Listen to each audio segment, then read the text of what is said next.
Cathy Engelbert is an absolute disgrace. Welcome back to the channel. This is Rich Latta, and man, Napheesa Collier just put Cathy on a grill and showed the amount of ego and delusion that she has been operating with that has slipped through the cracks subtly, that now is on full display for the world to see in regards to her comments about Caitlin Clark, her general disposition about leadership within the league, her role in the growth of the WNBA, and her lack of care for the protection of players. We're going to react to the Napheesa Collier interview here. We're going to pause when I have something to say, but man, how dare Cathy Engelbert act like it's her that basically did this. Not the players in the league.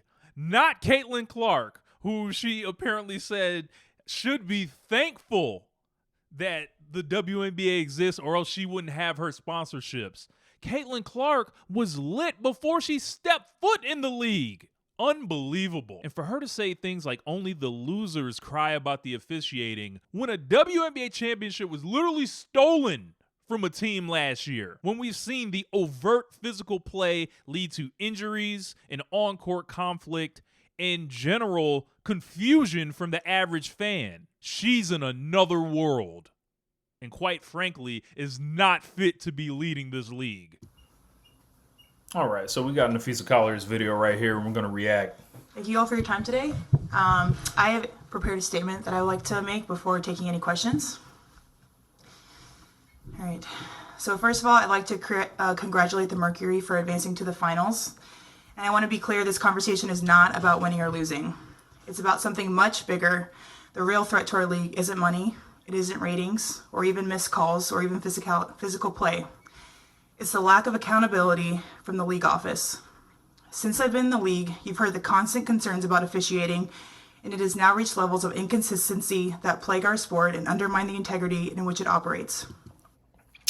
Now, you guys know I tend to avoid talk about the sports police because to me it serves no one. Like, it's just a constant, complaint for the sake of complaining because we know they suck. We know they're trash.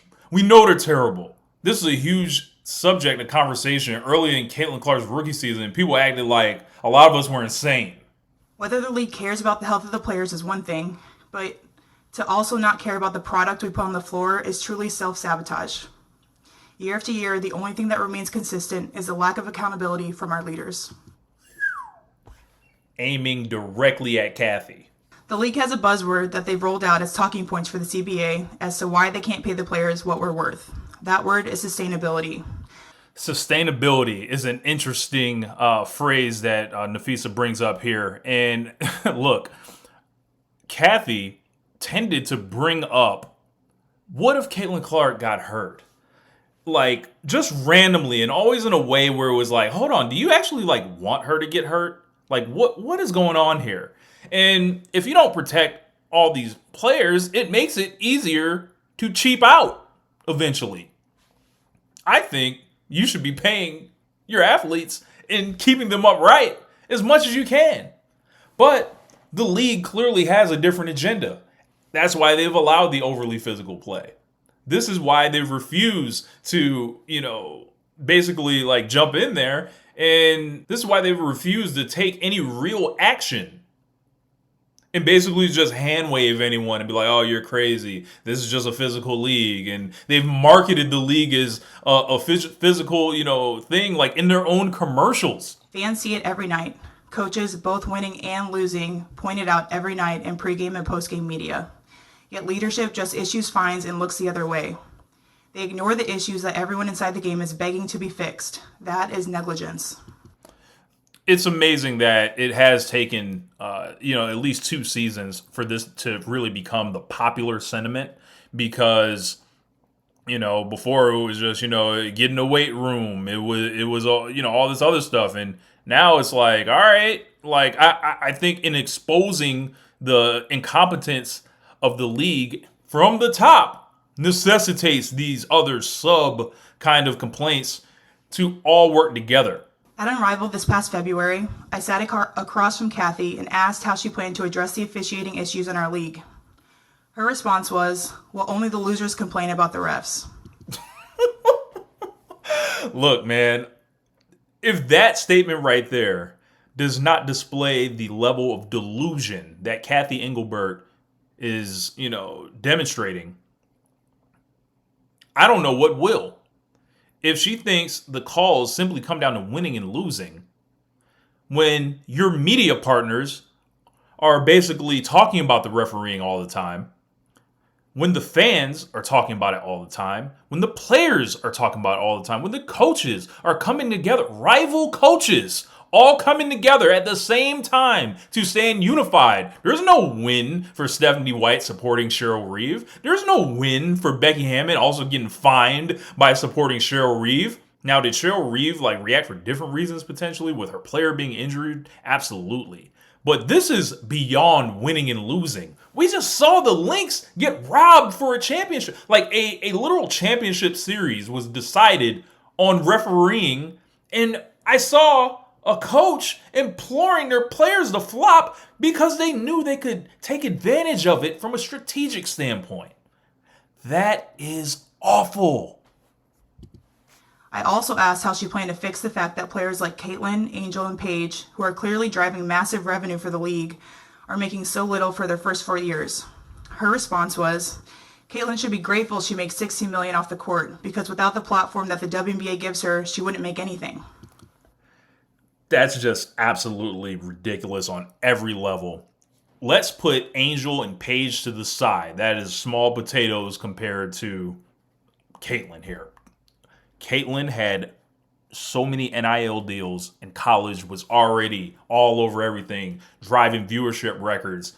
The WNBA had little to almost nothing to do with the rise of Caitlin Clark. If she didn't have this platform, she would have another one. People almost watched Caitlin Clark in spite of the WNBA. Cathy Engelbert was actually the real enemy the whole time when it comes to Caitlin Clark. People will bring up the players. People will bring up the old media. And for me, some of those, are valid, but those two entities have a lot less power than Cathy Engelbert, who from the top could clean the game up, could be setting the narrative on who was responsible for a lot of this growth. When she goes 27 minutes last year without mentioning Caitlin Clark when talking about the growth of the league, she did it because she wants to be the one that is known. She wants that David Stern level. Oh, David Stern made the NBA explode. They don't say David Stern without Michael Jordan. She wants the Roger Goodell. She wants the WNBA to be reflected in her image. She thinks it was her that got everything lit. Newsflash, lady. It was not you. I don't know, what makes you want to, minimize this woman in Caitlin Clark. But we've got our answer now. It's because Cathy wants to be the one that gets the love and the appreciation and the attaboy from Adam Silver in the NBA. Who knew the real enemy was the wolf in sheep's clothing that was dancing with the players at All-Star Weekend, trying to fit in, trying to be a little bit more hip. The lady that was wearing the New York Liberty dress was really the biggest op of them all. And in that same conversation, she told me players should be on their knees thanking their lucky stars for the media rights deal that I got them. That she got them.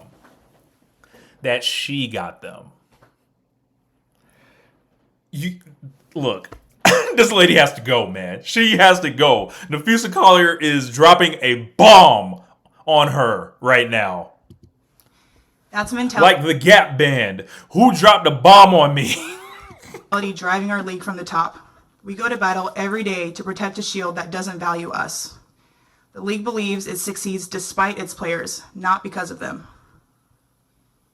If you're not supporting the players at this point, I don't know what you're on, because you're not tuning in to watch the owners own. The players are the ones that drive the interest in this. The players, including Caitlin Clark, including Aaliyah Boston, Kelsey Mitchell, the rest of the Indiana Fever, the Las Vegas Aces, Napheesa Collier. Like, these are all, like, to varying levels, Paige Beckers, people who drive interest in the league. Not a single person watching this video is tuning in to a game to see Cathy Engelbert.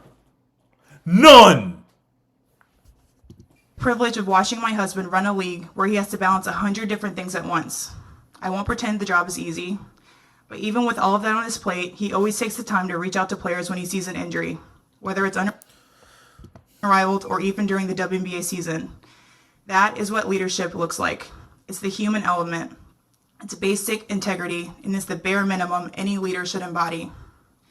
This year alone, I've gotten calls, texts, and well wishes from so many players across the league. Those moments remind me that sometimes there are things bigger than the results than this game we play. But do you know who I haven't heard from? Cathy.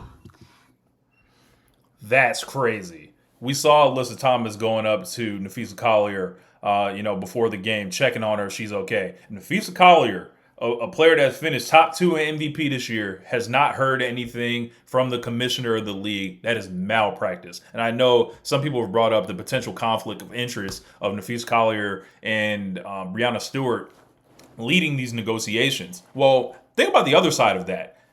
In them having that success with Unrivaled, with the renewed money that's going into it and running a league, I would almost argue that they do have a right to be at that table because they know what successful ownership and what the players are looking for. They know what that looks like, and they know the limitations of that. So to use that stuff to say, hey, Cathy, how can you make it more fair for the players? Like, this is what we're doing in Unrivaled. I think that is actually a lot better than someone just going in there kind of with no know-how on how a league works. Not one call, not one text. Instead, the only outreach has come from her number 2 telling my agent that she doesn't believe physical play is contributing to injuries. Unreal. So when she says that regarding the Collier thing, you already know what she thinks of Caitlin. And it's like, oh, get tough. That's clearly what Cathy is thinking here. Not like, hey, they've been beating the hell out of this chick for 2 years and perhaps she wore down. None of that. That is infuriating, and it's the perfect example of the tone-deaf, dismissive approach that our leaders always seem to take. I've finally grown tired. For too long, I have tried to have these conversations in private, but it's clear there is no intention of accepting there's a problem. The league has made it clear it isn't about innovation, it isn't about collaboration, it's about control and power. I've earned this platform and I've paid the price to get here, and now I have a responsibility to speak on behalf of the fans and everyone in this league that deserves better. Our leadership's answer to being held accountable is to suppress everyone's voices by handing out fines. I'm not concerned about a fine. Because Napheesa Collier has money. I'm concerned about the future of our sport. At some point, everyone deserves to hear the truth from someone who I hope has earned the benefit of the doubt to fight for what is right and fair for our athletes and our fans. We have the best players in the world. We have the best fans in the world. But right now, we have the worst leadership in the world. Woo, baby. Best players, best fans. That's right. Napheesa Collier is giving you a shout out. But she's aiming at the leadership directly. This is a message directly to Cathy. And it's just on the behalf of Napheesa Collier, I believe she says. She's not representing everyone. You can't tell Napheesa Collier she's not well-spoken. You can't tell her that she's out of bounds or anything. She's kicking facts, and then she's exposing stuff. I can't believe that it has gotten to this level. There must be real tension going on inside of those CBA meetings. And I know Cathy's going to be furious on this. Napheesa Collier might get like a $30,000 fine off of this. If I didn't know exactly what the job entailed, maybe I wouldn't feel this way. But unfortunately for them, I do. We serve a league that has shown they think championship coaches and Hall of Fame players are dispensable, and that's fine. It's professional sports. But I will not stand quietly by and allow different standards to be applied at the league level. Thank you. Ooh, baby. The fact that Cathy Engelbert has swollen her ego to this degree is alarming. I think that this is basically them throwing the gauntlet down ahead of the CBA negotiations. I love everything Napheesa Collier said, disagree with none of it, and was quite frankly, it showed a lot about Cathy that I think she tried to just kind of dress up in neutrality, but the mask has fully dropped now. If Cathy Engelbert thinks like it's her that has caused all this, I don't know, man. That's just another reality that I want no parts of. In the part with like Caitlin Clark and then, to a lesser extent, Angel Reese and Paige Beckers, like who, they have their own fans as well. Like to ignore the records that were set in college with the viewership and the national championship games, the NIL opportunities and later sponsorships. People are interested in Caitlin Clark almost irrespective of the WNBA. The WNBA is like a secondary thing that I think a lot of people deal with. Like if she wanted to go play ball in Australia, in Russia, in Spain, people will find a way to watch it and support whatever she's doing. Nike will figure it out. The lack of appreciation seems to go up to the league level. So while people were thinking the old guard media was the main enemy, the older players in the league were the enemy, who knew the actual big enemy was sitting right at the top in Cathy Engelbert? Unreal. Unreal. Unreal. What do you guys think about all this? Let's get in the comments. Let's talk about it, man. Anyway, I'm Rich. I'm up out of here, and I'll holla at y'all next time. Peace. One lifetime.